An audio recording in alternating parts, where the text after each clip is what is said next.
Hello, Augies Worldwide. I'm Dave Casler, amateur radio call sign KE0OG, welcoming you to our umpteenth live stream on December 29th, Thursday evening, 7 o'clock Mountain Time, U.S. Mountain Time. And welcome to everybody. I hope you had a wonderful Christmas. There was no live stream last week because my wife and I were in Moab, Utah. And I got to tell you, the people who make these, I signed up for their unlimited data plan. Well, it's got caveats. It's unlimited for like the first 3 or 4 days. And then they say I've used up all my really unlimited stuff, and now I can only have not enough to actually stream the video. So, oh golly, Starlink, the Elon Musk thing, I have that, which is really good for the download. It's very fast. But the uplink is a little iffy, and it makes it hard for me to upload for this live stream. So I'm using our local provider who has better uplink than get this thing in the right place here, which has better uplink than the Elon Musk thing. So anyway, it's all working. And welcome to everybody. I hope you had a wonderful Christmas. We had a great time in Moab. We attended church over there. Found it's one thing about the Mormon church, it's the same everywhere. So we found a ward to attend over there, and they had just a wonderful, delightful musical program for Christmas. It was great to sing those Christmas carols at the top of our voice and just enjoy really nice fellowship and the spirit. So anyway, this is the last live stream of the year. Now I got a bunch more cards and letters today for the live stream. We're up to this much. And of course, we'll collect those. Sunday is the new year. So the cards and letters should be to me by December 31st, which is Saturday. I've been looking around here trying to figure out what I did with the X5105, but it's here somewhere. I will find it, and I've got to find the original box that it came in, because that has all the extra cables and things like that in there, and we'll find that out and get that out to the lucky recipient really soon.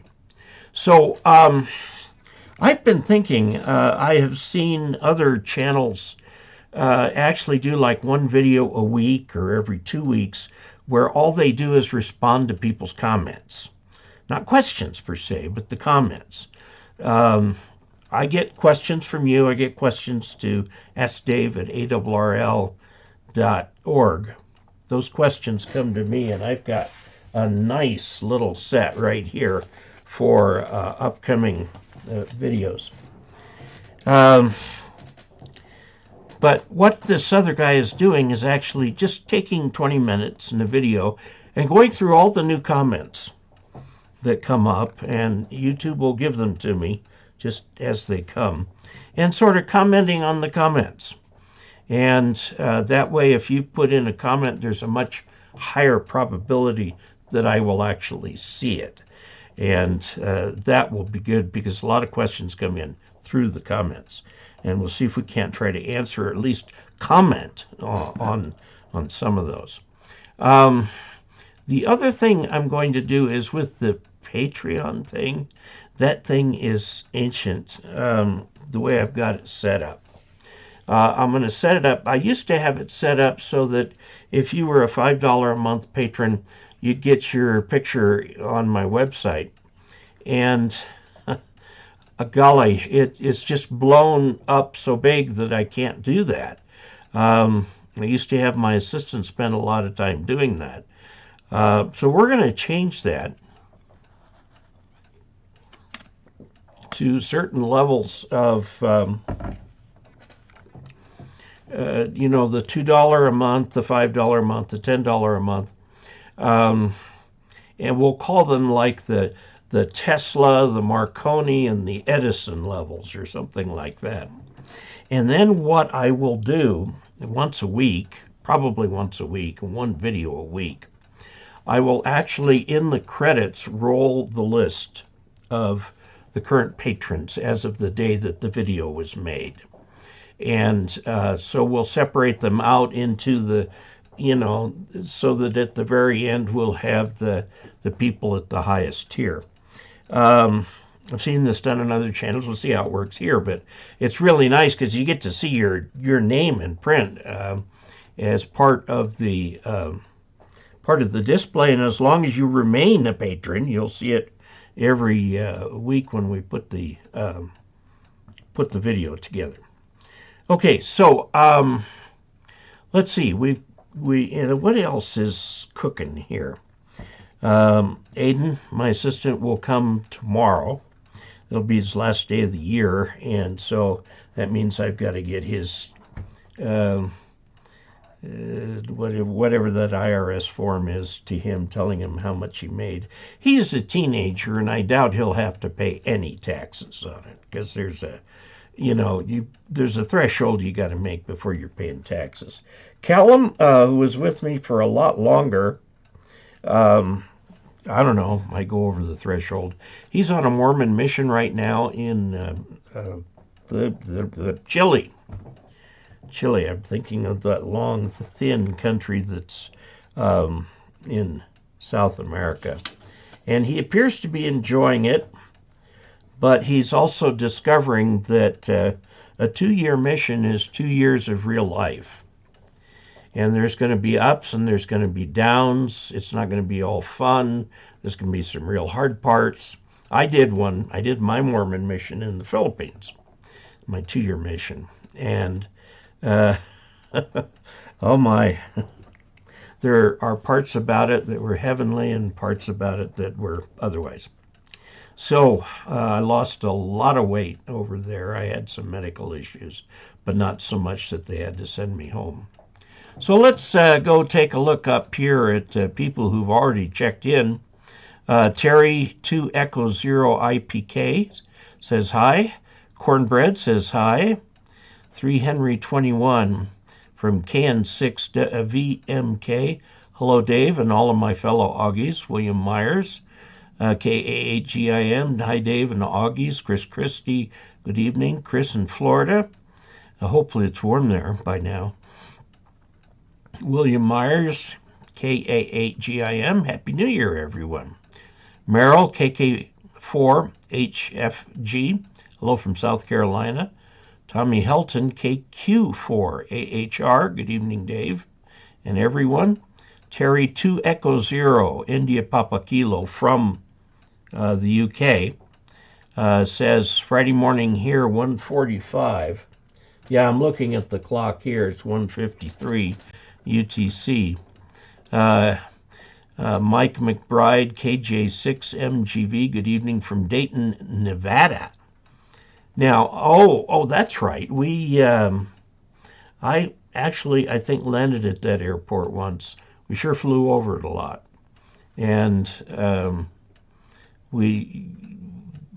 anyway, I've been there. That's good. A little town, but a nice airport. Let's see. Happy New Year, Merrill. Tommy Helton, KQ4HR. Good evening.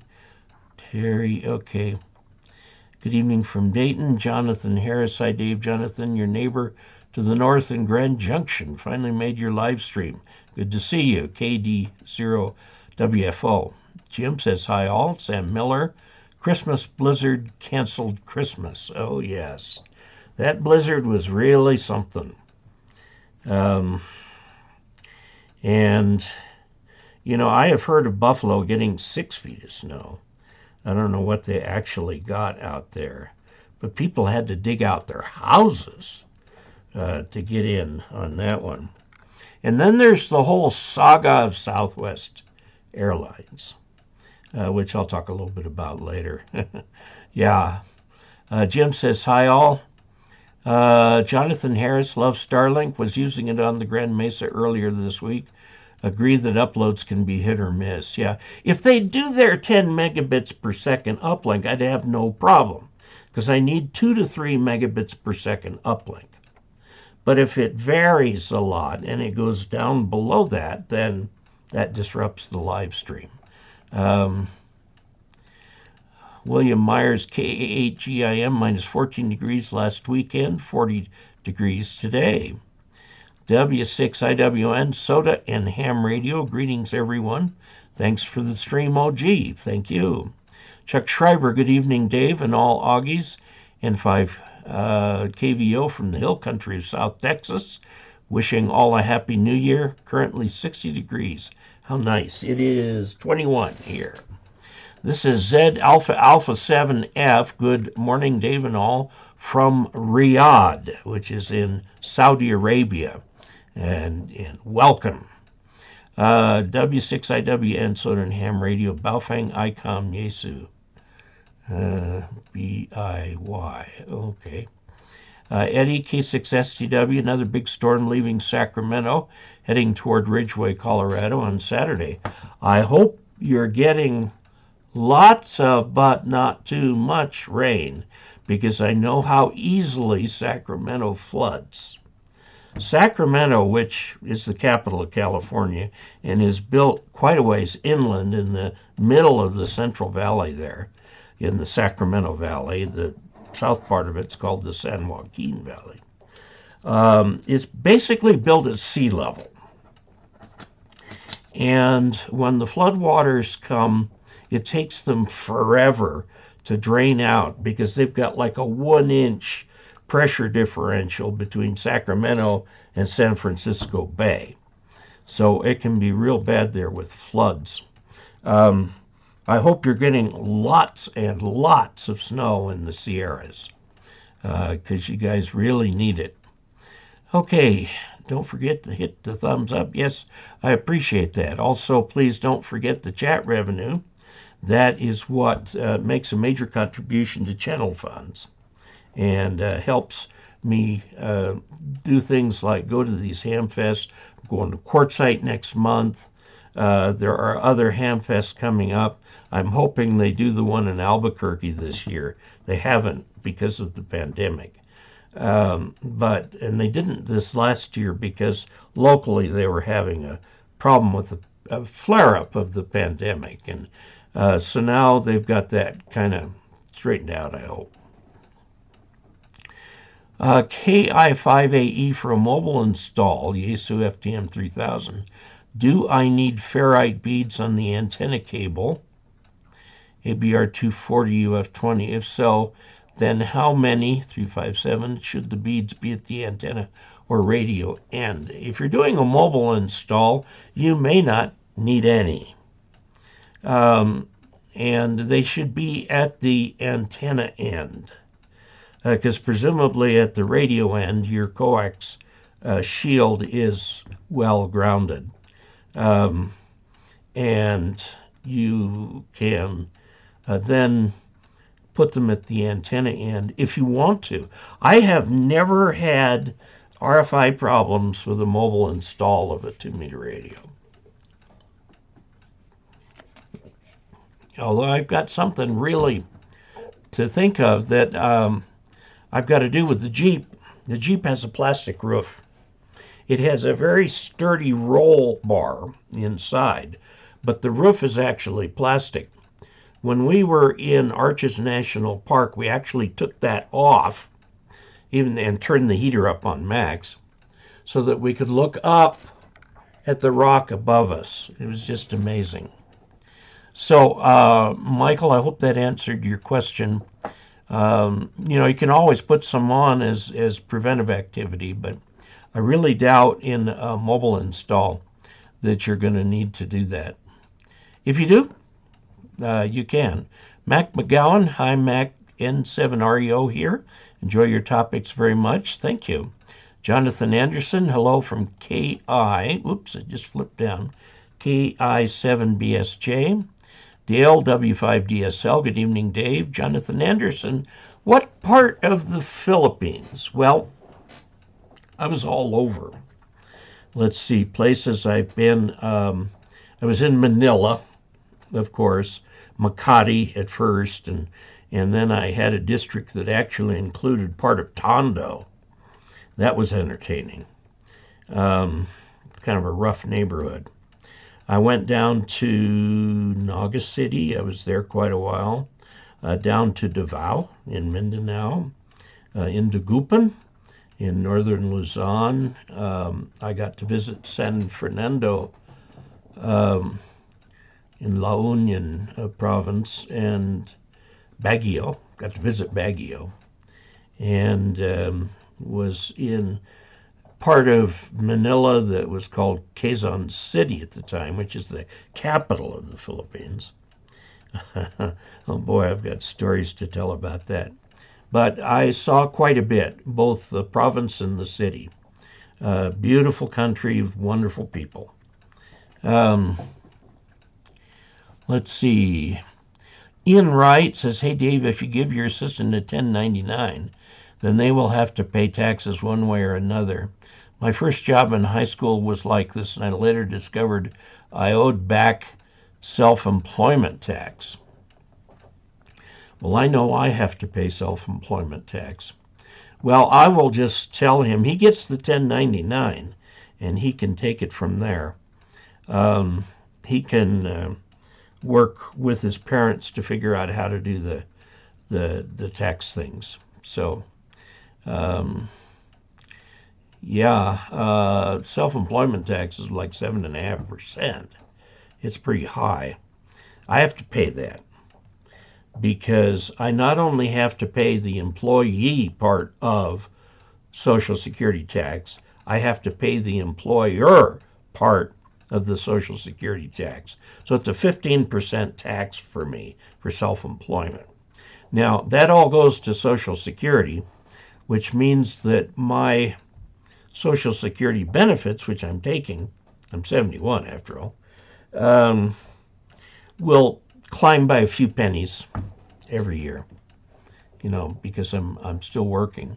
But I'll mention that to Aiden when he's here tomorrow. Phil, KE0OG, hello from Kalamazoo, Michigan, at 52 degrees. Wow, that's pretty amazing. KO4W, Chris Komorowski, KD2ZIE, hello Dave, Merry Christmas, Happy New Year, from Yonkers in New York. That's pretty downtown.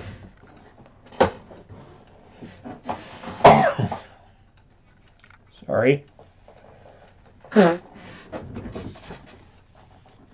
We had to do a bunch of work outside, getting the trailer set up and things like that.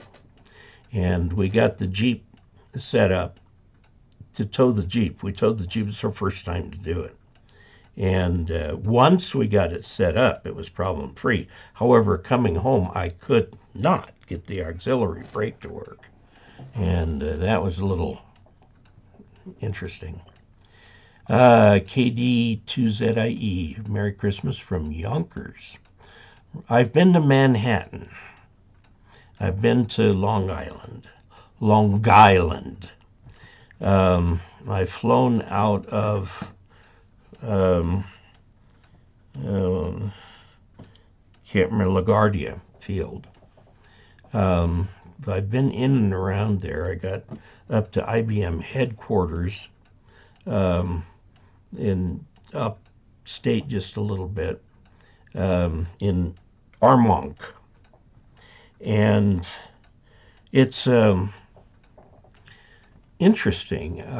I had an afternoon off, And so I took the train down to Grand Central Terminal, got off, and I had about 3 hours to wander. And I wandered down to the Battery and, of course, went by the 9/11 site. They hadn't really built anything up out of there at that point.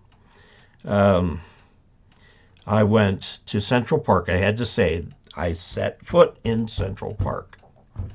And I was expecting New York to be a little bit messy, trash, stuff like that.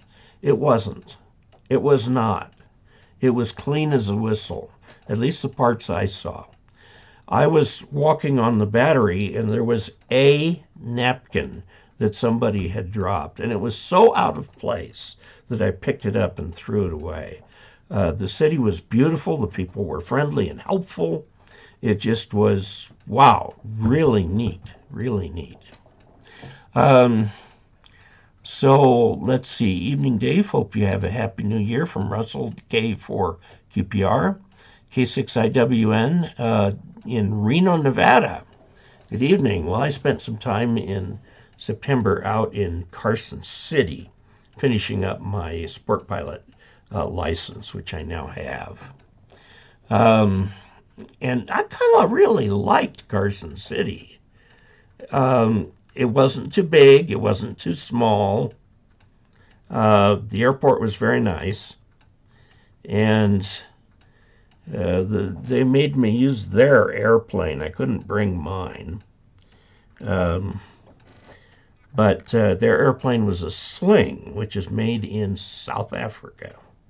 And once I got into the thing, it was really hard for a fat old man to get in and out of. But once I got into it, wow, did that thing fly nice.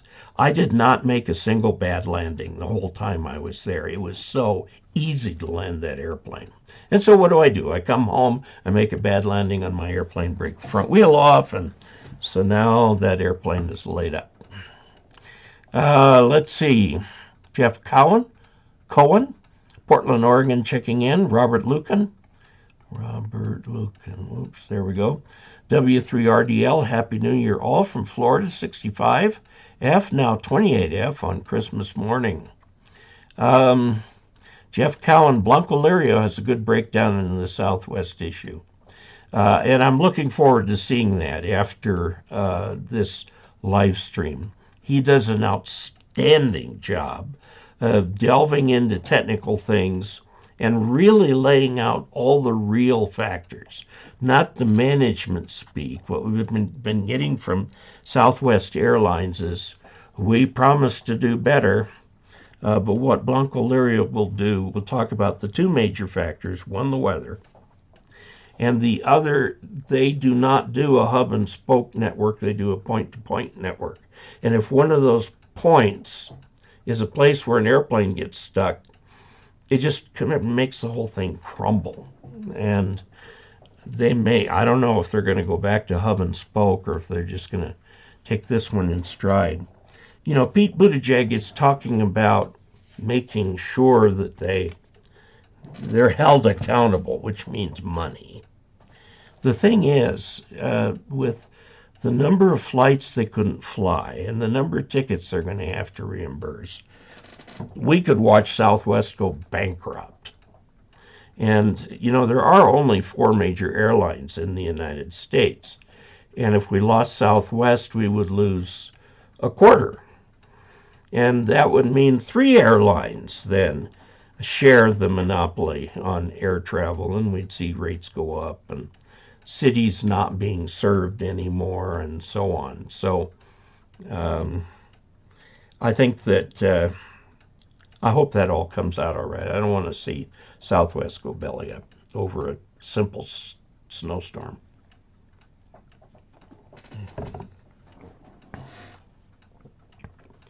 Let's see, VE6HDH, season's greetings, Dave, and everyone else.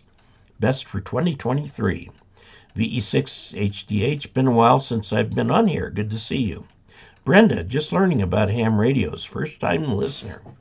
Well, Brenda, go to website that would be KE0OG. That's my call sign. KE0OG.net slash training. Okay, and there's a video there, and that video will tell you everything you need to know to get started. Where to get the book, where to get the videos, how to get help, how to arrange to take your test, and so on. Now, one major thing that is different from before is that now there are far more opportunities to take your test online. So you don't have to travel somewhere to do that. Like here, if you want to take a test in this area, our club's VE session is in Cedar Edge, which is the better part of 40 or 50 miles away. So I don't usually go up there and participate as a VE, but there are no tests down here. So, and they seem to be able to handle the traffic they need to. Okay, let's see. So Brenda, I hope that you will dive in with both feet. My mantra to new hams is simply one word: persevere. A lot of people give up too easily. I don't want to see you give up. Just keep working at it. You'll be wanting to find a radio club. You may have to do a little club shopping before you find one you like. And that's okay, that's normal. If you don't feel welcome at one club, try another. There's, in most parts of the country, not here, but in most parts of the country, there are multiple clubs within easy driving distance. Okay, W6IWN. Hi, Brenda, welcome. And also William Myers is saying, Brenda, welcome. Optical Man Jeff, KE0KRO. Hi, Dave and all Augies from Sioux Falls, South Dakota, where it is 20 degrees and snow. And we have just dropped to 20 here, too, but we're not due any snow. Dave has let's see, yeah, Dave has a ton of great videos full of valuable information. Patrick McHenry asked, did you ever meet Dennis Weaver? Dennis Weaver was Chester on Gunsmoke. He also was a cop in a cop show years ago. He's long dead. I was going to say Silent Key, but he wasn't him. Yes, I did meet him a number of times. And we were in parades together. Uray does a July 4th parade, and Ridgeway does a Labor Day parade. And I walked with him in the parade. My wife's met him. We've talked with him a number of times. And it was just, he was a very down-to-earth guy. Tall, skinny as a rail. And he sounded just like Chester. But he was our local fixture. He built a house out of used tires. You stack them up, fill them with a filler, put the rebar in or whatever you need to do. And it provided fantastic insulation. But it was a bit of a quirky house, and the Weaver family had trouble selling it. They have sold it, and I believe the new owners have done a lot of renovation. There is a Dennis Weaver Park down by the river, just north of Ridgeway. And there's some statuary there that's interesting. So yes, I did meet Dennis Weaver. William Myers, KA8GIM, has initiated the chat revenue for this evening by adding $10 to the chat revenue. Thank you very much, William. I appreciate that. Roz Brown, W0NBG, Lakewood, Colorado, with about 10 inches of snow last night. I'm always here on Thursday evenings listening to your words of wisdom. Well, I hope they're words of wisdom and not just wild opinions. Happy New Year. Thank you. W6IWN just says thumbs up. James Farron says, hope you're doing well, David. I am. Thank you very much for the thumbs up. I have to get a tooth out. I have very few natural teeth left. It's all dentures. And they work pretty well, but they're very different. The lower ones fit on some, I guess you'd call them pegs, that they put into my jaw. The upper ones actually go around a couple natural teeth to hold them in place. And I'm losing one of those teeth, so it'll be interesting to see what happens. So I am doing well, thank you. M446 Art Bell, did you see him out there? No, I did not. Brenda, thanks for making me feel welcome. It's good to have you. I hope that you do feel welcome. You're embarking on what could be a lifetime journey. And the thing to remember is that your technician license is not the end of the journey, but rather it is the beginning of the journey, because that's the first time you're now allowed to get on the air. And a technician license, any license, including amateur extra, is a license to learn. And there's a lot of fun stuff to learn out there. Stephen Arbogast, did you ever play with American Flyer trains before ham radio? No, I haven't. I had the usual Lionel train when I was a kid. I've set up a couple HO settings here and there, but nothing. Now, there is a local railroad museum for the Denver, it's the Rio Grande Southern, RGS, Rio Grande Southern Railway, which was a narrow gauge railway that went from Ridgeway all the way around and up over Lizard Head Pass, down the hill and around to Durango. And then it also went on further east from there. The Durango and Silverton Railroad goes over tracks that were put in place by the Rio Grande Southern. And the Toltec and Cumbres Railroad also goes over a section of track that they did. The tracks that are here in Ridgeway are long gone. Some of the bridge abutments are still here. A couple of the actual bridges are still up. So anyway, a lot of the people, and I am a member of the Railroad Museum, a lot of them have very extensive HO setups, and I've seen some of these. They're just wild. A lot of people come from around the world to look at the RGS Museum because it's a world famous piece of track. The thing was put in due to the perseverance of one man. That was Otto Mears. In fact, there was a Liberty ship named after him in World War II.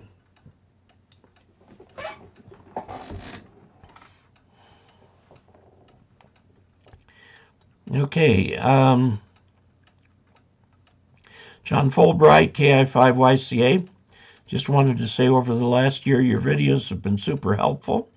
Thanks for the great content. Currently watching your videos studying for my general. Keep up the good work. Well, John, if you're watching my videos, that means you're a member of the American Radio Relay League because it is behind their paywall that they sit. And I congratulate you on making the decision to join the league. The league needs your support and help and numbers because it is the only organization in the United States that lobbies for ham radio. And so I really highly recommend that people join the ARRL. And I write a column for, I don't have it QST Handy Radio. I write a column for QST every month titled, surprisingly, Ask Dave.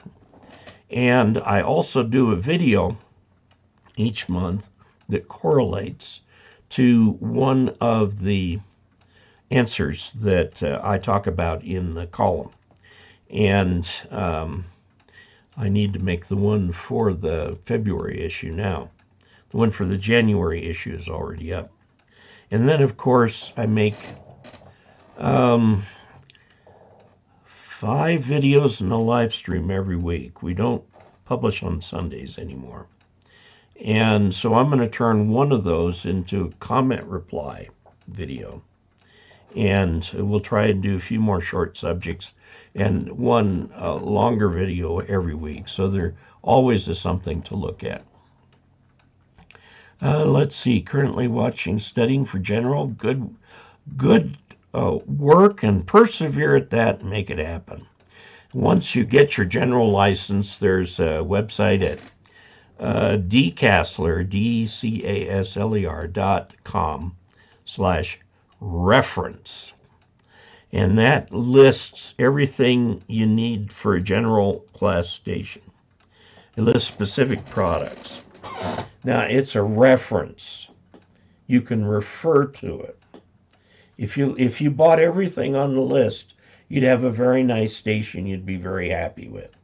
But some people just prefer Yaesu radios, because the radio that's on there is the ICOM radio, which I have right here. I took my old station apart and installed the reference station here. So now whenever I talk about the reference station, I've got the ICOM 7300, and all of the videos about it are made from that one. Okay, William Myers, KE0OG. Brenda, please come back as often as possible. Dave is a great teacher, and you will learn a lot. Thank you. Thank you very much, William. Mike McBride, KJ6MGV. I have the FTM 350 dual band mobile on my Jeep. The Jeep has a metal roof rack above the plastic fiberglass roof, which acted as my ground plane for my diamond tri-band mobile antenna and had 0 RFI. I'll have to look at that. As being a Jeep, I'm going to probably be taking it in the wilderness from time to time, and I want that radio in there. Brenda says, look forward to learning. Bought a Yaesu for emergencies. Don't know how to use it yet. Well, that's where the ham stuff will teach you what to do. Now, you're going to discover that a ham radio is not something that you can pick up, dial a number, and get somebody. That's what phones are for. This phone right here, the newer versions of the iPhone, will now, in an emergency, communicate with a satellite. So you can get your location and what your problem is to the appropriate civil authorities. Okay, my iPhone 12 doesn't do that, I don't think. But, with this you can dial somebody, dial 911. This stupid thing keeps dialing 911 for me. 5 times now it's done that. And I keep trying to turn things off so it won't do that, but it does it. Okay, Sean, KM6NFO. Hello, Dave and Augies. How can I check the SWR on a 1.2 gigahertz antenna? My MFJ 259C analyzer doesn't go that high, nor does my SWR meter. Thanks for all you do. Happy New Year in 73 from Soggy, Sacramento.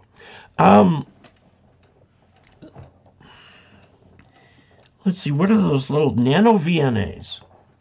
A nano VNA can test that antenna because I think it goes up to about 2 gigahertz. You got to be a little careful with those things because they will do a lot of other things besides SWR. And you almost have to be a Linux programmer to figure out the menu on those things. because when you turn it on, it's not an SWR meter. You have to go through the menu to make it an SWR meter. And when they upgrade the firmware, it's open source, there's a big community, so there's frequent updates to the Nano VNA. You will find that the menu structure may change. And it's that fact right there that kept me from recommending it to people here. If I could say, push this, this, and this, and then it's an SWR meter, I would have done that. But by the time I was starting to do that video, the menu structure had already changed, which is unfortunate. Okay. Alan Failer. Hello from Al, KB8RXY in North Robinson, Ohio. Happy New Year. Thank you. And Happy New Year to all of you too. Theodore in 2 Echo 0 Golf India Yankee. Good morning, or actually, good evening, or actually good morning. 2 a.m. I see 2:25 a.m. in the UK. Jonathan Harris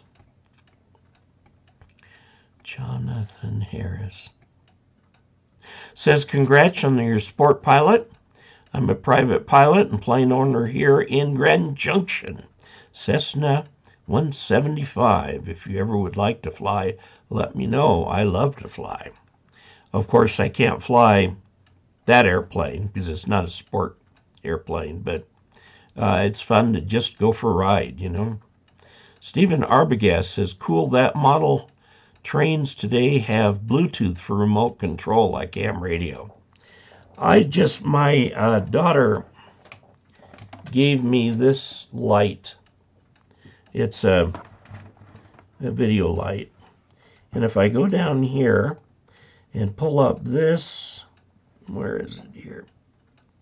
On here I can turn it on and change the color so that it's different colors. I can make it any amount of brightness that I want. And I'm doing all this with a mouse on my keyboard and then just turn it off like that. So that's kind of nice. I've got another light up there. You can see it directly above my head that's attached to that shelf. We use that for making videos in here, and it is pretty nice light, but you have to reach up behind it and turn it on. Let's see. Keith Rubush, KE0OG, Happy New Year to all. Joey 2047, Happy New Year from northeastern Pennsylvania, where you've probably got a fair amount of snow. KB3ZQJ, Joe. JB Boating, new subscriber here, KB4POA. Just found your channel over the holidays. Well, welcome aboard. As a subscriber, YouTube said we ought to have a name for our subscriber community. Since OG is the suffix of my call sign, call the subscribers Augies. So welcome, and you're an Augie, welcome. By the way, an Augie is also a Cornish pastry, so you can pick whichever one you like to be. Okay, after being out of the hobby for 18 years, I'm putting my TI-922 back on. Any suggestions for powering on the tubes? If it's an old radio, you very, very much need to do some restoration before you apply power. A lot of the capacitors, especially the electrolytics, go bad with time. The paper capacitors go bad with time. And so you want to be careful about just turning it on. Now, there are procedures for turning it on. There is a magazine, if you're going to be dealing with old equipment, there's a magazine called Electric Radio, which deals almost exclusively with old tube radios. their restoration, their use, and so on, and history and stuff like that. The website for that is ERMag.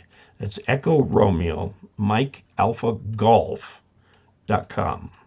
ERMag.com. And it's a bit pricey because it's such a small operation. And the people who are readers of ERMag are starting to age out into the great beyond. And so that group of people who love those old radios is disappearing. And soon there's going to be a glut of those radios on the market, and it will be difficult to maintain it unless somehow the younger generation picks up that banner and goes forth with it. Let's see. Sorry for my voice. It was really cold in Moab, and I had to do some work outside, and kind of trashed my throat. Dan Bevis, Dan here from Cocoa, Florida. New ham ticket is only 2 weeks old. Congratulations to you. Enjoying your channel and accumulating banks of useful information from your videos. Dan, get on the air. I would say that the first thing you can do is go find your local ham radio club. Because when you're a tech, most of the people that you will talk with are people you already know, because it's a local kind of thing. So get to know these people and have fun. Let's see, KQ4EYB, all right. Natalie Batista, KK4FLA, oh no, I don't want Southwest Airlines to go under. They are my favorite airline. They are for many. But they've got to get their act back together here. I mean, if they cancel a flight, they're not making money.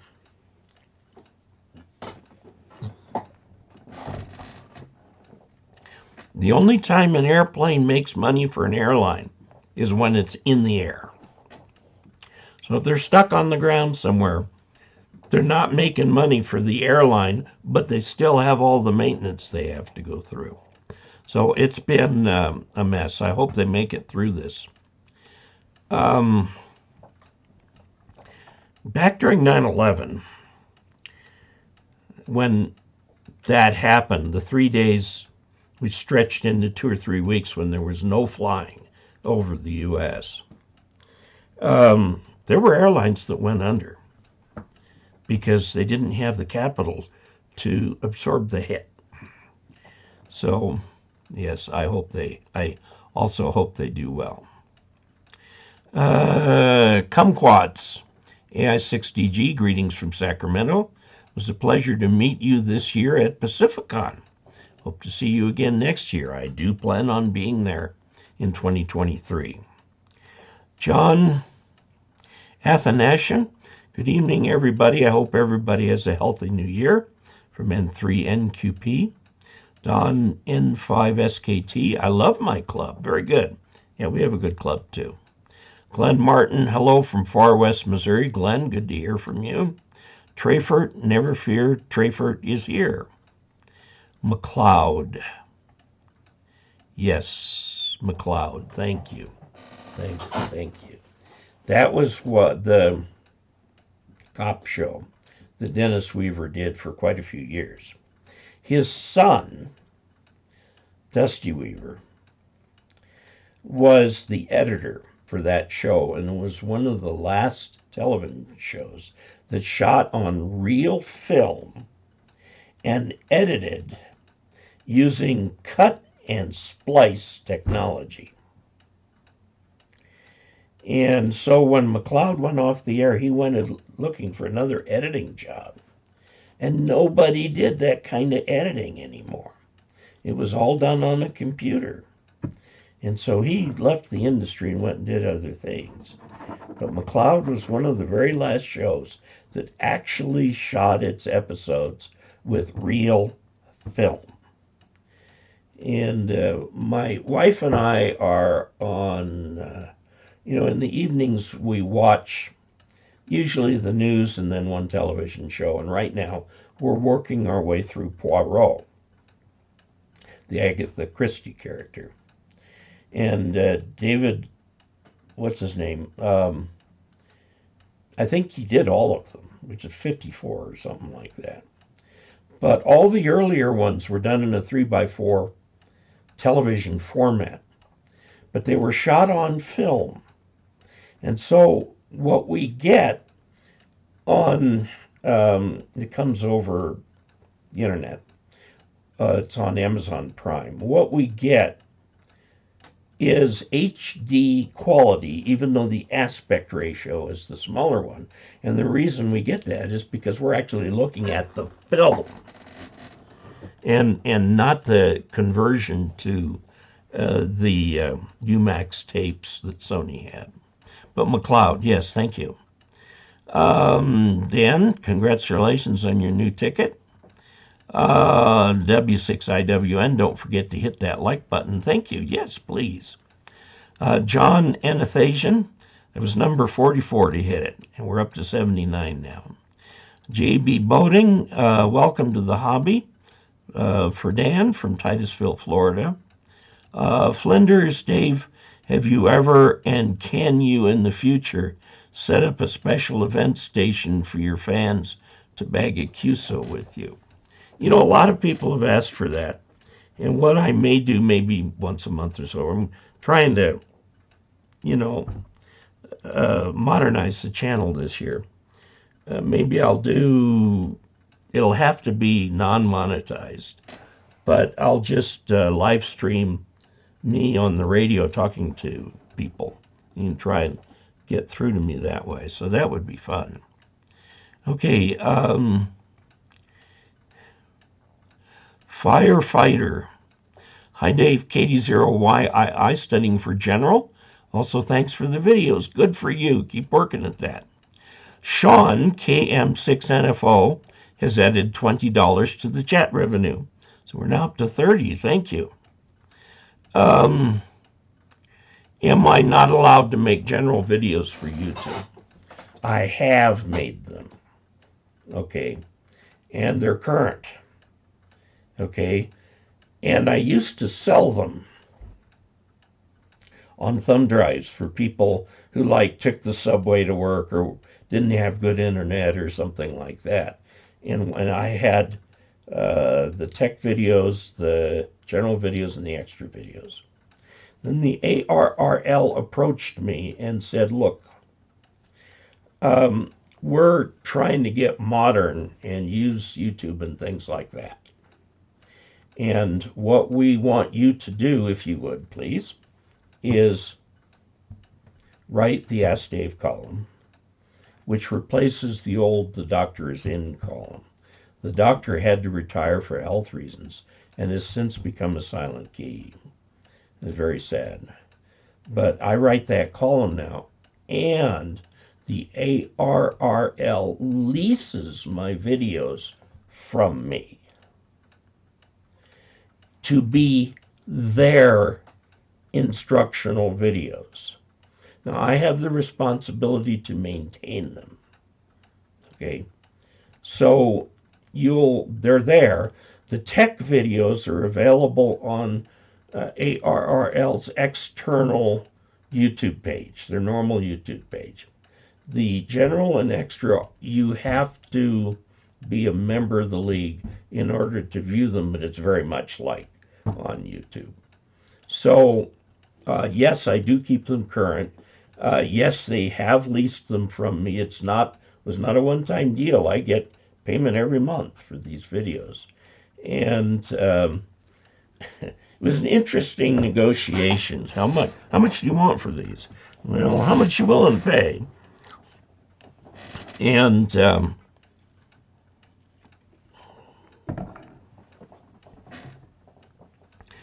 when you do a negotiation like that, it's very interesting because somebody at some point has to plunk down a dollar value. and they plunked down a dollar value that was so much higher than what I expected. I just said yes. And so that has become the major contribution to channel funds, actually.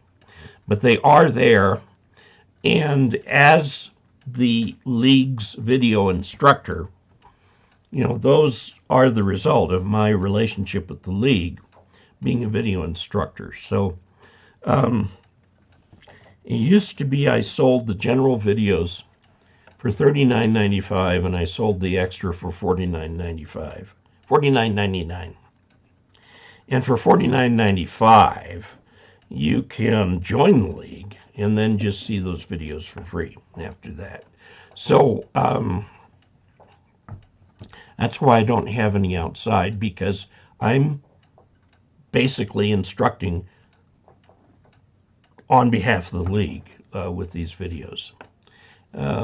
So, Don Beavis, JB Boating, thank you. Theodore says FT818 reached end of production. Any thoughts? Yaesu has made a little series of radios that are the size of a mobile radio, and thus they have menus a mile deep, but they are good HF radios, and you can get them either 5 watts or 100 watts.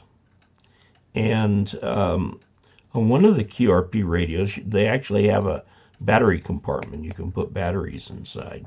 So they're pretty good, well-regarded QRP, POTA-SOTA type radios. And they've got a replacement for the 818 out there. So go take a look on the Yaesu website, look at the amateur radio HF transceivers, and you'll find their lineup of what they've got. And then check out at DX Engineering and find out what the latest is in terms of a replacement for that. Terry 2 Echo 0 India Papa Kilo, what do you actually prefer, Dave? Yaesu FTDX 3000 or the ICOM 7300? The answer is a little mixed because there are some features on the ICOM that are so doggone convenient. But I think the Yaesu FTDX 3000 has a better receiver. It's not a beginner's radio.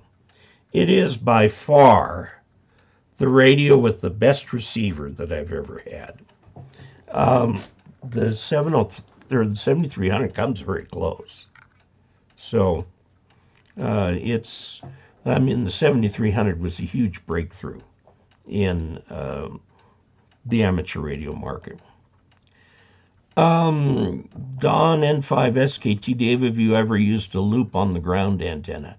No, I've not found that to work with our soil conditions here. If you are in desert, the actual effective ground is about 20 feet below you. So if you laid out a antenna on the ground, it's almost 20 feet in the air. And it can work under certain conditions, but it doesn't work here in this part of the world. So on the ham radio, I did a kite antenna lifting experiment yesterday with 133 and a 49-to-1. Was getting a static buildup after a while. Do you have any recommendations on static bleed resistors in earth ground?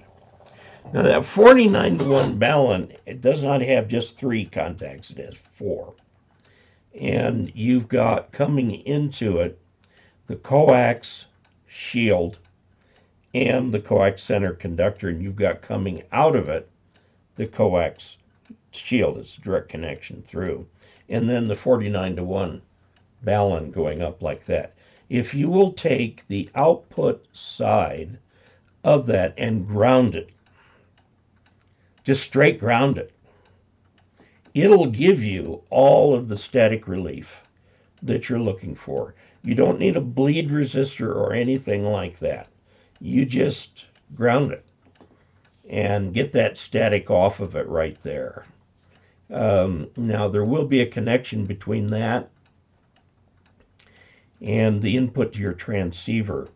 Now it sounds like you're doing this out in the field. where it's hard to get a good ground. You can ground it to the vehicle or something like that, which gives you some capacitance to work with, acts as a counterpoise. Now, you really want to actually bleed the static charge off of that thing. And if you've got a good wind going, you can get a serious static charge.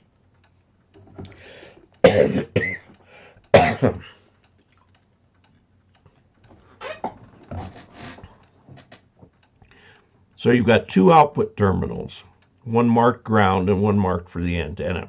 Take that one from ground and actually, drive a 4-foot ground rod 3 feet into the ground so you can pull it out later. But that will ground off that static real fast. Okay. Let's see. Don N5 SKT. Some nano VNAs go up to 3 gigahertz, and the Rig Expert 1400 to 2000 can do 1.4 and 2 gigahertz respectively.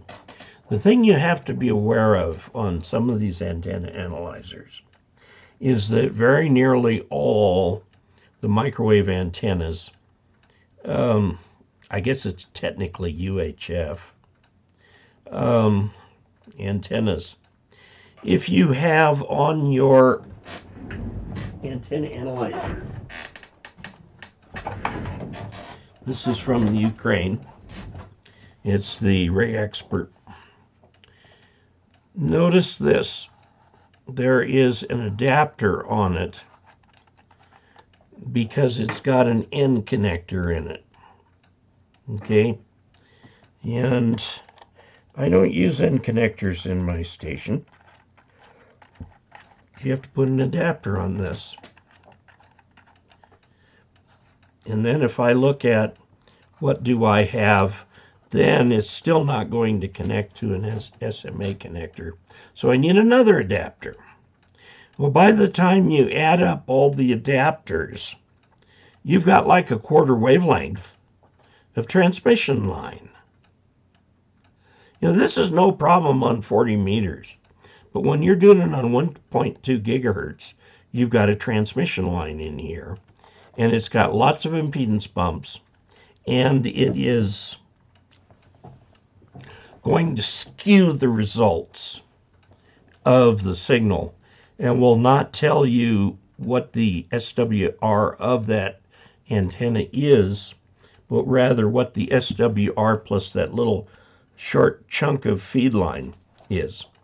Whereas on a nano VNA, the output connector is an SMA connector, so you can connect directly to that. That probably would give you better results. But remember, when you're at microwaves, you're dealing with wavelengths like that. And so a piece of coax that long is full wavelength of coax. And it becomes difficult to get accurate readings because the coax of any appreciable length is going to, what you tune when you tune with your antenna tuner. You tune not the antenna. You tune the combination of the feed line, the antenna, and the environment around the antenna. Okay, so there are things you can do to get around that, but anyway. Let's see, great video as always. Let's see, where was it here?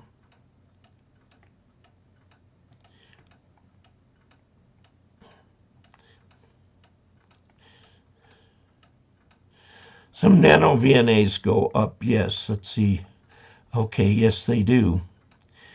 Great videos as always. Thanks, Dave. I've been amazed by the performance of a hamstick dipole on 20 meters, only 8 feet off the ground. It seems too good to be true, but it works. Now, the hamstick antenna is a compromise antenna. But what is the compromise? In the case of the hamstick, it is not performance. That hamstick dipole will work as well as a full-size dipole. The compromise is bandwidth. you won't be able to cover the whole band with those. So you have to pick the part of the band that you want and tune them for that part of the band. And yes, mag loops are amazing too. Again, the compromise is bandwidth. Some other antennas, like the clothesline antenna, what do they call that? I've got one right out of here. It's one from Australia. Really nice antenna. The compromise is about 3 dB in performance. It's broadband, but the compromise is in performance. So, okay, now I want to directly, okay, let's see. iPhone 14 satellite SOS has already been credited with a couple of rescues. The best upgrade to an iPhone in years, if not ever. I want to show you something about the ham bands. If you look down here at the bottom in this paragraph, right there, okay, let me read that to you. SHF and EHF.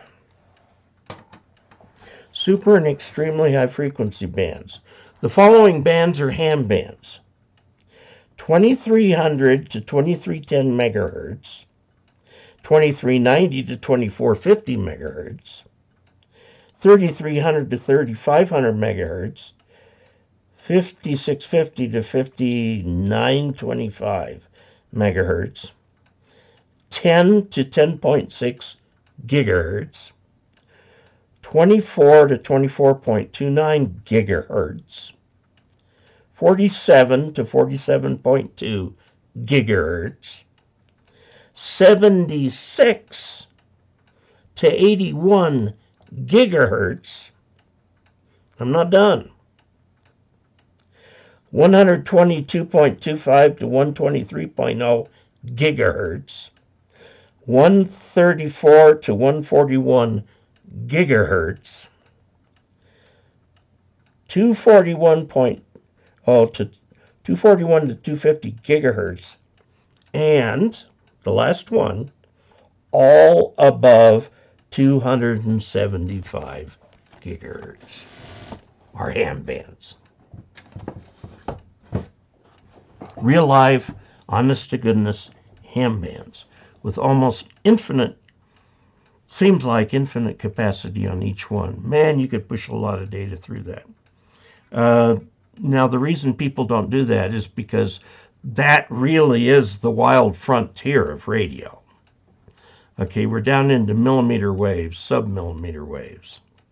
And up into the, almost into the, it's not quite to the terahertz region, but it's extremely, well, the terahertz bands are ham bands, okay. They're being used a lot because they are very useful in airport screening and stuff like that. Okay, so the ham bands go up to light and beyond. I guess you could say cosmic rays are in the ham bands, and they are. Okay, let's see. Great video. Thanks, Dave. Been amazed by the... Okay, we talked about that. That cheapest nano VNA, the oldest one, goes up to 600 megahertz. Yeah, it's above almost all ham activity. I will agree with that. But there are bands up there and a few hardy explorers. Jonathan Harris, Lost in Space. Dr. Smith. Theodore says some friends bought before Christmas nano VNAs for something like $34. Yes, they're very inexpensive. James KI5OEB says he almost missed us tonight. Welcome and Happy New Year. Ed Schaff says, Happy New Year, Dave, from Pensacola, Florida, W6AOA. I was in Pensacola in the late 70s. My commander and I took a few days personal leave and went over to the Air Force station that's there where they had the big, I don't know if it was the PAVE pause. No, it wasn't. It was the NFPS 185 phased array radar. and we took a tour of it. We got a cook's tour of the radar. And it was truly fascinating. But the thing is that that was a long time ago. I guess a lot has happened. I don't even know if that radar is still there. Okay. Dave, you need to move the clock and hang your 100K YouTube plaque there. Well, it's sitting right over there, but you do make a good point. It belongs back over there. Although I only do the live streams from here. I've got two different positions, three different positions where we do the other videos. And so I've got the 100K thing right there. There. So, yeah, why don't I move it around a little bit? It took a lot of work to get there. Oh, these on. I can't read the screen anymore without glasses. John Athanasian. Athanasian. Oh, Happy New Year, Dave. You're the greatest.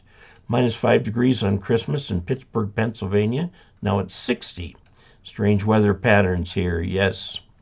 The traditional scapegoat is global warming. Lots of things are the change in the weather is obvious. I guess people still argue about the cause. I've got to go with the science and say global warming, but I think we've got a lot left to learn on that. Strange weather, and 3 hours away in Buffalo, New York, they're having 4 feet of snow. Wow. Sam Miller says, Don, I thought nano-VNAs don't measure 3 gigahertz directly, but through a harmonic, unlike rig experts direct. I don't know. Leo Gustafsson says, good evening, Dave and all loggies. KK7CLY. Jamaica Dog says, I got an 80 through 6 meter end-fed half-wave antenna for Christmas. Any advice on how far from metal, like a chain link fence, to mount the Unon? You could mount the Unon right at the chain link fence if you wanted to, as long as the rest of it gets up in the air. You could put an inverted V. And if you read the instructions carefully, if it's my antenna's antenna, it actually kind of pushes you in the direction of an inverted V. And you can have the one end right on the fence and then just connect the ground end to the chain link fence. See how that works. Okay. Josh Hayes, is 18 gauge speaker wire big enough for a 100 watt transceiver safely transmitting at 100 watts? Yes, absolutely. Absolutely. Stephen, now note that its speaker wire is soft copper. And so it will stretch. It will stretch with time. So after a year, you might have to go out and, tweak the length of it just a little bit. Stephen Arbogast, how should the younger generation use ham radio? Well, the same way as we older guys use it. Talk to each other, do CW, bounce signals off the moon or off meteor showers, explore microwave, do television, do DXing, contesting, all of that sort of thing. Hams, young hams like challenges. I know when I worked with that Bark Jr. group, their favorite activities were fox hunting and field day. And they ran their own field day. They didn't want to be with the grown-ups. They wanted their own field day. So we had a few Elmers who were mentoring them, helping them, acting as safety officers and so on.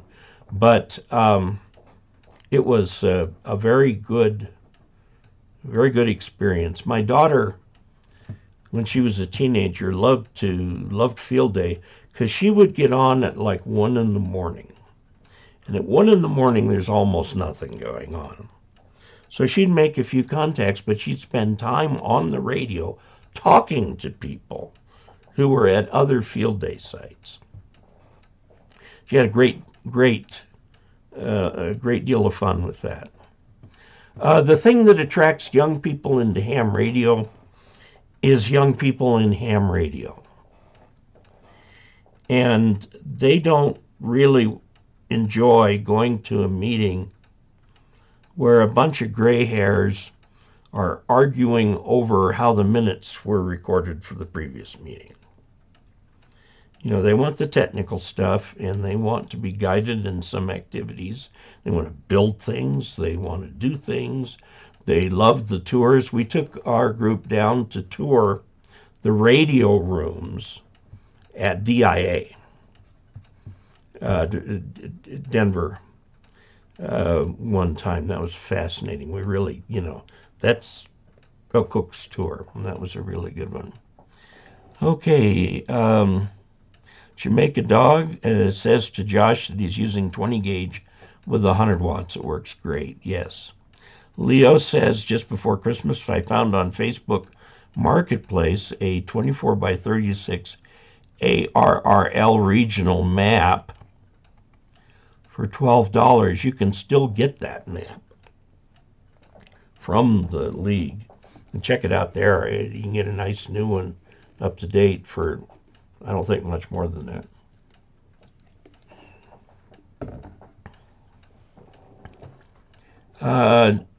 Jamaica tells Josh, just remember you'll get more stretch with smaller wires, so keep an eye on it.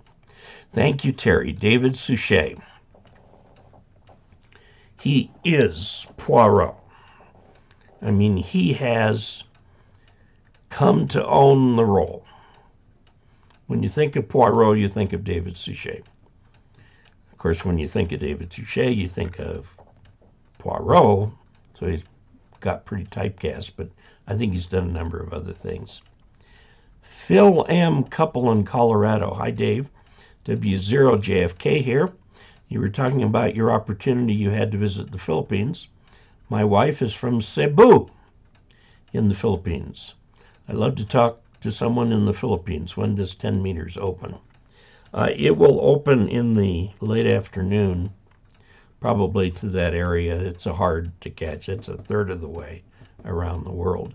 I have been to Cebu. Mactan was the old American air base there, and it's taken over by Cebu as their airport. Cebu's a major city in the south central part of the Philippines. It's a major travel hub and everything. John Hawkins, KK7BUC, good to see you. Ron Champagne, VE7BFM, hi Dave, and all out there. Dave, you sound a little hoarse. Take care. I am. Like I said, I was working in the cold this past couple weeks. Optical Man Jeff adds $15 to the chat revenue. Says, thanks, Dave, for all your help, and Happy New Year. I appreciate it. Thank you very much. Harry Rundle says, Happy New Year, Dave, from AC3EK. Harry in Overley, Maryland, 36 degrees. We're still at 20 here. Russell. Dave, is there lakes on the air? Not that I know of. There's islands on the air, summits on the air. You could, if you really wanted to push it, do lakes on the air. Get people in a canoe out in a little lake and operate from there. That'd be quite interesting. 3 Henry 21 has added $20 and says, thanks, Dave, for making it a great 2022 for us new hams. Happy New Year and best wishes for a great 2023. Thank you very much. And thank you for contributing to the chat revenue. We're up to $65 now.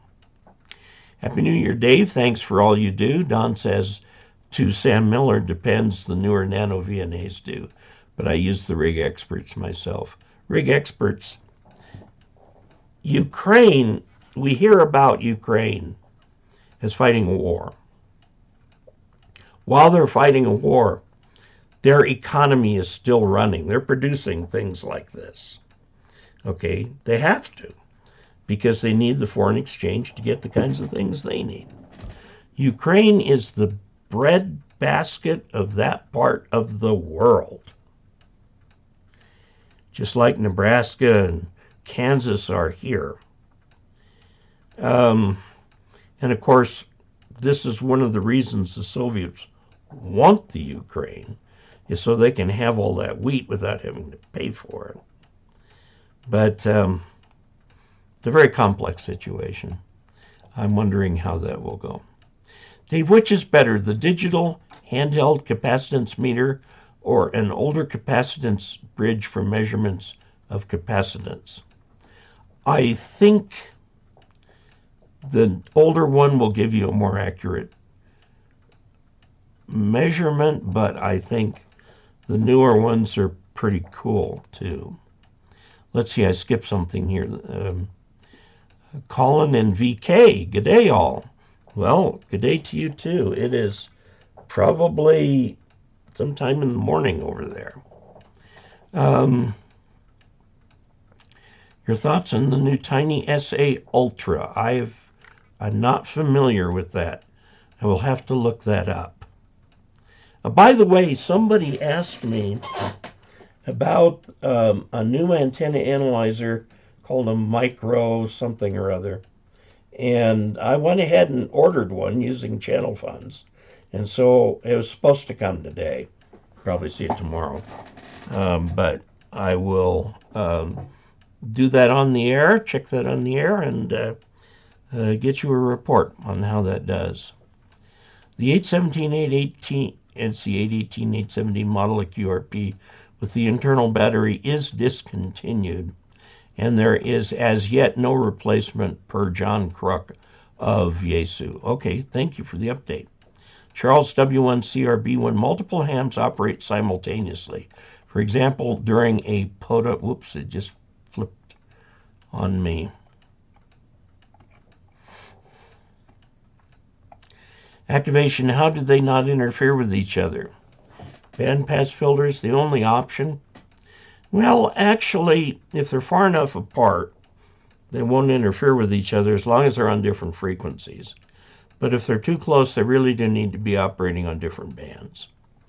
The kinds of filters that allow people to operate on the same band, Elecraft can do something like that, but it takes a remarkably advanced radio to do that. Bushcom, okay. Cobweb antenna looks like a clothesline. Thank you. I've got the Australian one out there now. We tried to take it down. It's just a temporary setup, but I could not get the mast out of the ground. It had frozen to the ground. And then I tried to, it's these 4-foot segments that makes up the mast, 5 4-foot segments, so 20 feet. I tried undoing these segments, and they were frozen together. There's nothing we can do. I may have to wait till spring to take that antenna down. Any thoughts on the upcoming, says Sean. I think a line got left out. Oh, the upcoming IC905. I don't know anything about it. I'll have to look into that. I know Yaesu has introduced a couple new radios. Kenwood has introduced a new high-end radio. The Yaesu FT720 looks like it's going to be their workhorse rig and be their newcomer's rig right now. They've still got the 450 out there.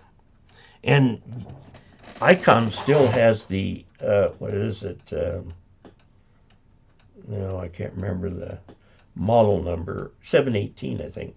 But it's an old radio that's quite inexpensive, and a lot of hams use it for first radio.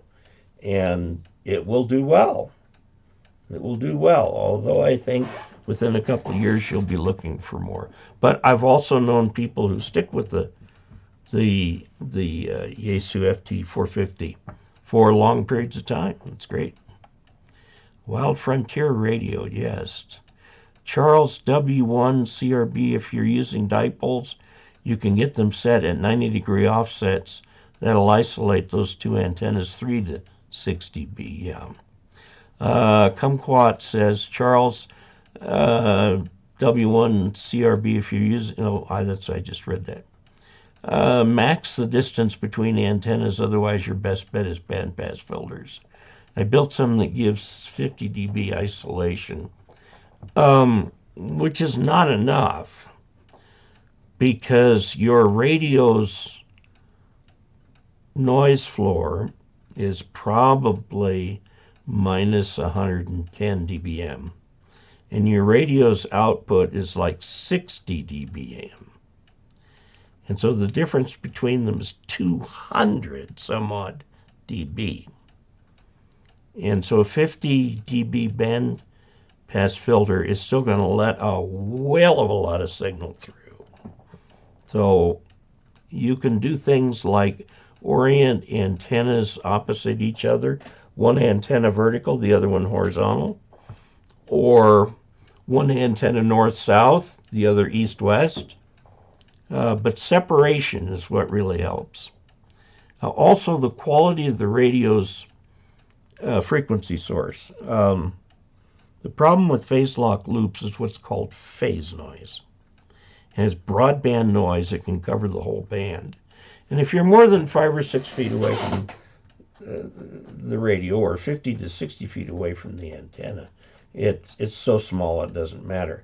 But if you're close, the phase noise from one radio can completely blank out the other radio. You can't hear anything. We had that trouble at field day. And that's not abnormal. That's what happens. Okay, W1 CRB max the distance? Yes, okay. In 5G, we use 24 gigahertz for high-speed data. Yeah. Joe Rowland says, hello, Dave. Hello. Charles says, thanks. Anthony Becerra, Happy New Year. What an awesome live stream. I like how you're answering so many different questions. Great segment. Well, thank you. Chris Ritchie, how is your airplane doing?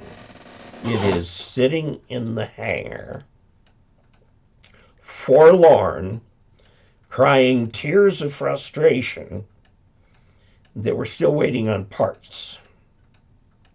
We're waiting on RANds, the manufacturer, for parts. And they're less than enthusiastic about tooling up to build a couple of something. Unfortunately, it's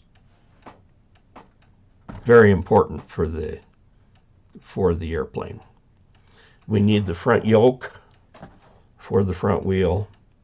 That got busted clean in half, actually in thirds. And then the struts for the main gear. One of them got kind of wonky. So that's how it's doing. VE6HDH says that's tolerable, at least it gets in the videos somehow.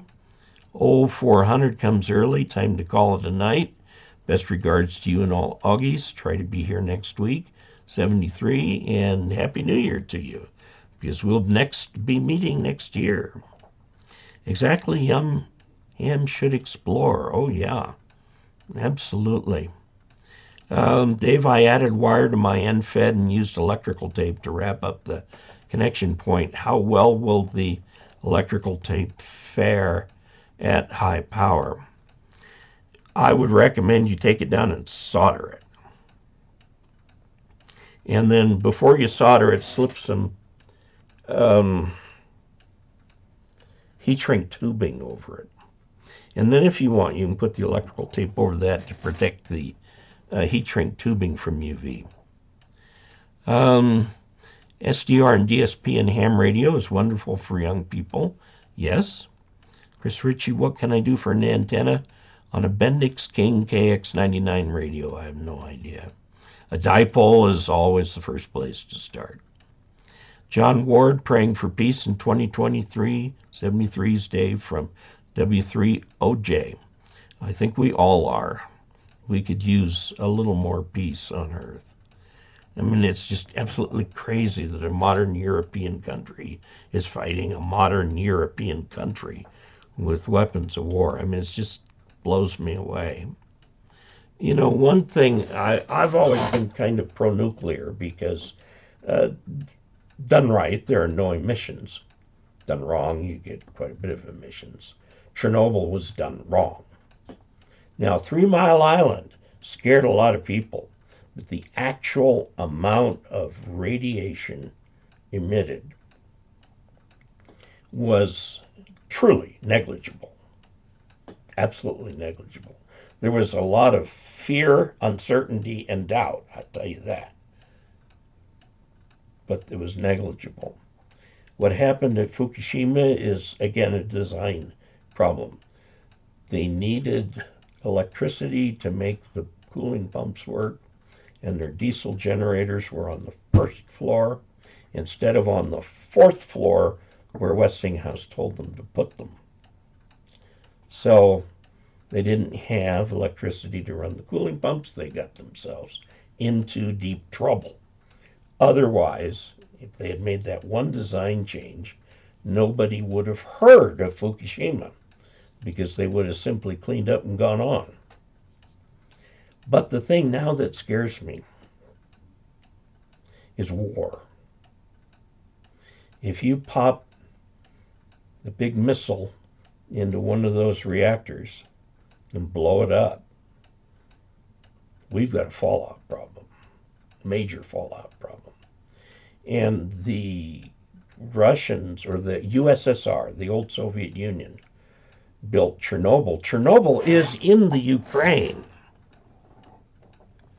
And the big 6-building nuclear power plant built by the Soviets is in the Ukraine. I think they want it back because they want electricity that they don't have to pay for. Let's see. Tiny SA is a spectrum analyzer signal generator. Looks cool, and maybe I have a use for it if I ever build a radio. Yes. Looks like super chats go through the App Store. Does this mean you lose 30%? Is it better to just send via PayPal? Yeah, more of it gets to me if you go to dcasler.com/support and choose the option in there to put a tip in the tip jar. And you can put any number of $1 bills in there you want. The lowest I've ever had is 1, and PayPal takes most of that. The highest I've ever had, believe it or not, was $500. That's really, really rare. It's happened once. But that's a great place to do it. PayPal takes about 7%, which is about as good, considering I don't have to set up a payment provider or anything like that. Let's see, I was thinking about getting an antenna. How high can I go? If I were to build it myself, I'd save a lot of funding. Oh, the League has a book on building towers. Get that book, because there's a lot you need to know about towers before you put it up. The highest tower you can put up without FAA approval, not FCC, but FAA approval, is 200 feet. I do not know of a 200-foot ham tower in the U.S. Common heights are 50 feet, 35 feet, 50 feet. Rich, my friend Brad Rich, I think his is 75 feet. But it all depends on what you want to pay for it. Get a commercial tower from a well-known tower maker and have the hole dug by a hole digging company that digs holes for like cell phone towers. Have the concrete put in by a professional concrete provider. And have that tower assembled and put up by people who really know what they're doing. Because one mistake and you are a silent key. Somebody kills themselves on a tower about every year in ham radio. And it's expensive. I once got a quote from a tower provider for a turnkey 50-foot tower. It was $30,000. Towers are just flat expensive. I thought of one, but when I found the price, now you can pay a lot less than that if you do a lot of your own labor and stuff, but I was having issues with my C73 and daytime kept resetting after shutting down the radio and power supply. Okay, now, what messes that up in the 7300? There's a battery in the 7300 that runs the clock. You have to have the power supply on for 2 hours with the radio on or off, but the power supply on for 2 hours straight every week or so to keep that clock charged. Otherwise, it will do what you're saying. The clock will charge whether or not the radio is on. So that's what's going on there. Okay, we are out of time. How would the world be a better place for not only ham radio, but for all of us if we lowered the temperature of the political debates? If people learned how to use their heads when they hear information that sounds really weird. And, you know, it's just the case of, you know, I'm a Christian, I'll just say Christ-like living, but all religions, whatever it is, a Buddhist, a Muslim, they all teach the same fundamental principles about how humans get along with each other. And what is it they say? Christianity is the greatest unpracticed religion in the world. If we practiced it, if we were peacemakers, if we loved our fellow beings, that's what would make 2023 a better place. See, YouTube, a battery replacement. Let's see, we're out of time, Dave. It's currently 1:42. Yes, sorry. Thank you, Colin. Josh, wondering if 22 and 20 voice will ever become more popular. No, I don't think so. That will be almost all FT8, probably forever. Cobweb, the quarantine Catholic just passed my general tonight. All right. Just tuned in. We're having a pizza party and deploying my Wolf River. Very, very good. Congratulations to you. Hope you will join us for these meetings and get on the air. And it sounds like you're getting ready to get on the air. New Tech here. Thanks for your extensive library. Cleared most of the fog for me. And Tommy M says, God bless you, brother. Thank you. Blessed are the peacemakers. Yes, yes, yes. All right, so we actually caught up with all of this. Thank you so much for what you have done to make this a wonderful channel in 2022. Let's make it a good channel in 2023. Tell your friends about the channel so they'll come on. I mean, we've got 158 people right now out of 114,000 subscribers. Plus, that isn't all the hams who are active. So we've still got a growth market here to try and get the word out. And if you enjoy this channel, share it. I really appreciate that. And thanks for your support. And I'm going to say to all of you, 73 and Happy New Year.